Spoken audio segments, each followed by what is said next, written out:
সালাহুদ্দিন আইয়ুবী নামটা শোনে নাই এমন কেউ এখানে থাকার কথা না।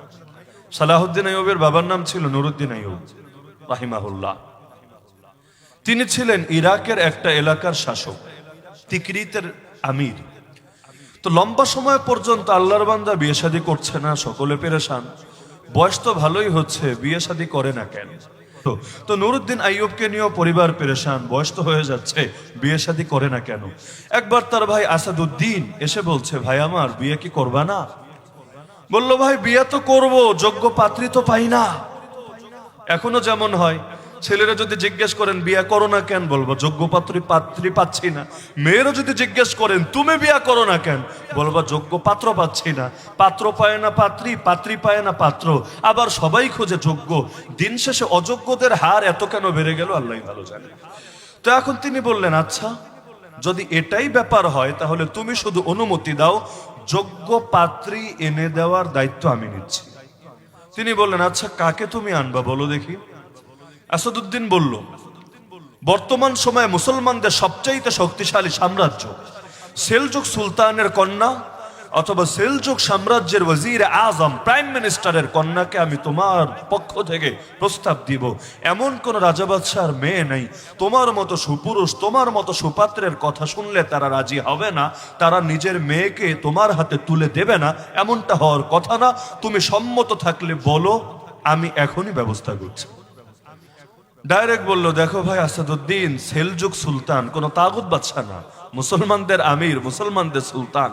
এই সেলজুক সুলতানের কন্যাও আমার যোগ্য না, সেলজুক ওয়াজির আজমের কন্যাও আমার যোগ্য না।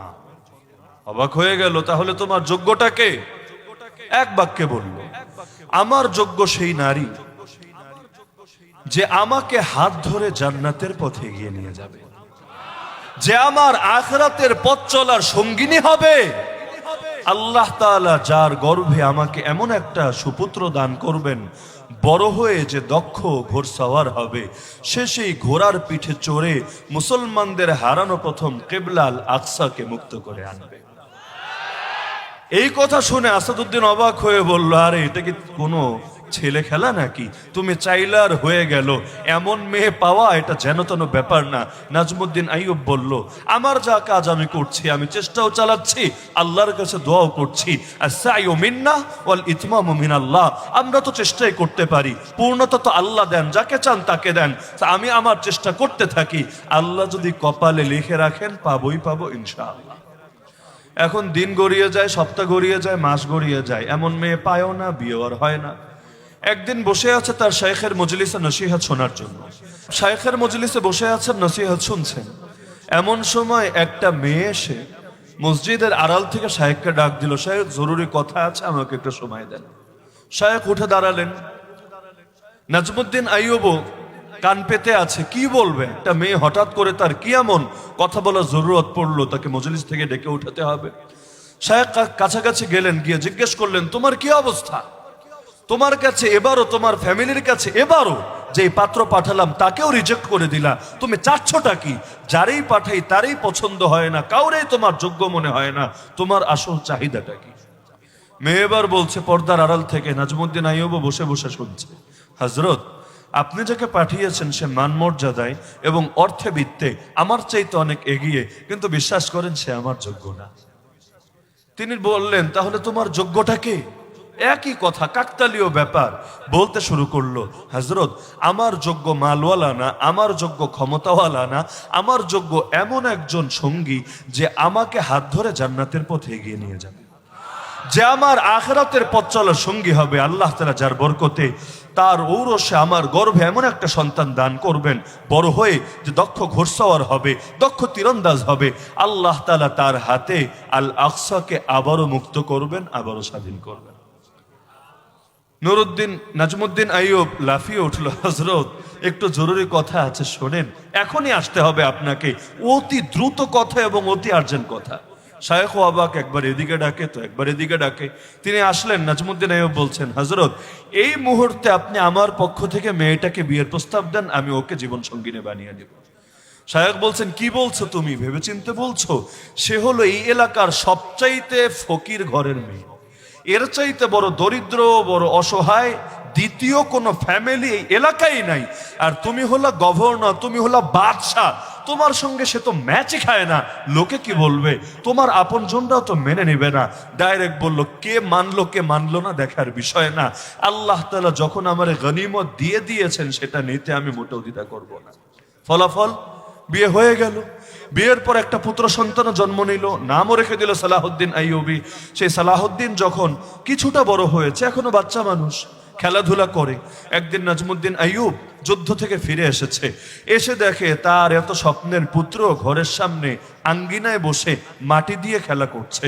বাচ্চারা যেমন করে, মাটি দিয়ে ঘর বানায়, গাড়ি বানায়, এটা বানায় সেটা বানায়, সারাদিন বসে বানায়, সন্ধ্যাবেলা পাড়া মেরে মাটির সাথে মিশায়া তারপর ঘরে ফিরে যায়। তো এটা দেখে একটু কষ্টই পেল, আরে আল্লাহর কাছে বাচ্চাটা চাইলাম কিসের জন্য, আর বাচ্চাটা করছেটা কি। এসে বলল, সালাহুদ্দিন, যার স্বপ্ন আল আকসাকে স্বাধীন করা, সে এভাবে বসে বসে মাটি দিয়ে খেলে নিজের জীবনের মূল্যবান সময় নষ্ট করতে পারে না। এ কথা বলে ওই যুদ্ধের সাথে সজ্জিত অবস্থায় ছেলেটাকে উঠিয়ে বুকের সঙ্গে জোরে একটা চাপ দিল। অনেকে আছে না, মুয়ানাকে করতে গেলে এমন জোরে চাপ দেয় বুকের হাড্ডিগুলো কড়মড় করে ওঠে। মুসাফাহা করতে গেলে হাতে এমন ভাবে চাপ দিতে থাকে, আঙ্গুলের হাড়গুলো যেন একটার মধ্যে আরেকটা ঢুকে যেতে থাকে।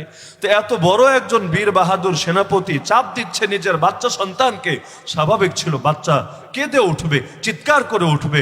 সেই কান্না অবস্থায় তার মাথায় হাত বুলিয়ে বোঝাবে, দেখো তোমার জীবনের মিশন কি, তোমার ভিশন কি, তোমার লক্ষ্য কি, তোমার গন্তব্য কি। আরে যার লক্ষ্য আলাদা তার পথ চলাও তো হবে আলাদা। সেই প্রসিদ্ধ উক্তি আছে না, স্বপ্ন সেটা না যেটা রাতের বেলা লোকে ঘুমিয়ে দেখে, স্বপ্ন তো সেটা যেটা মানুষকে রাতের বেলা ঘুমাতেও দেয় না। তো যার স্বপ্ন যত বড় হবে তার পথ চলাও তো তেমন হবে। বিকদরিল কাদ্দি তুকতাসাবুল মাআলি মান তালাবাল উলা সাহিরাল লায়ালি। প্রচেষ্টা যেমন হয় মর্যাদাও তেমনই আসে। আরে মর্যাদা যে চায় সে রাতগুলোকেও বিনিদ্র কাটিয়ে দেয়।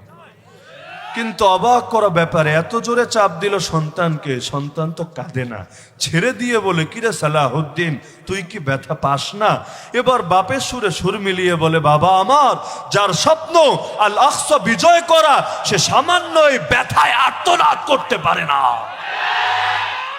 আল্লাহর কি কুদরত!